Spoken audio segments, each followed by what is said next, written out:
Hello നമസ്കാരം. ആവേശം എന്ന ചിത്രത്തിൻ്റെ ഏറ്റവും പുതിയ OTT അപ്ഡേഷനാണ് ഇന്നൊരു വീഡിയോ ഭാഗത്ത്. വീഡിയോയിൽ കൊണ്ടുപോയി വീഡിയോ ലൈക്ക് ചെയ്യുക, ചാനൽ സബ്സ്ക്രൈബ് ചെയ്യുക. ഈ ഒരു ഏപ്രിൽ മാസം ധാരാളം ചിത്രങ്ങൾ OTT റിലീസ് ചെയ്യാൻ പോവുകയാണ്. ചാനൽ പരിശോധിച്ചാൽ നിങ്ങൾക്ക് കാണാം. ഫഹദ് നായകനെത്തിയ ചിത്രമായിരുന്നു ആവേശം. ചിത്രത്തിന് അതിഗംഭീരമായ പോസിറ്റീവ് അഭിപ്രായം തന്നെയാണ് ഇപ്പോഴും വന്നുകൊണ്ടിരിക്കുന്നത്.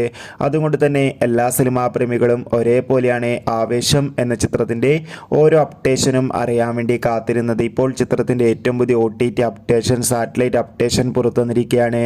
ആവേശം എന്ന ചിത്രത്തിൻ്റെ OTT അവകാശങ്ങളൊക്കെ ആമസോൺ പ്രൈം വീഡിയോസ് എന്ന OTT പ്ലാറ്റ്ഫോം സ്വന്തമാക്കിയെന്ന് കൺഫേം ആക്കിയിട്ടുണ്ട്. ചിത്രം തിയേറ്ററുകളിൽ റിലീസ് ചെയ്ത 42 ദിവസം കഴിഞ്ഞ് OTT റിലീസ് ചെയ്യുമെന്നാണ് അറിയാൻ വേണ്ടി സാധിച്ചിട്ടുള്ളത്. ചിത്രത്തിൻ്റെ സാറ്റലൈറ്റ് അവകാശങ്ങൾ ഏഷ്യാനെറ്റും സ്വന്തമാക്കിയെന്ന് അറിയാൻ വേണ്ടി സാധിച്ചിട്ടുണ്ട്. എന്തായാലും കാത്തിരിക്കാം. ആവേശം എന്ന ചിത്രത്തിൻ്റെ കൂടുതൽ അപ്ഡേറ്റിനായി ചിത്രം കണ്ടവരുടെ അഭിപ്രായം കമൻറ്റ് ചെയ്യാൻ വേണ്ടി ശ്രമിക്കൂ. ബൈ.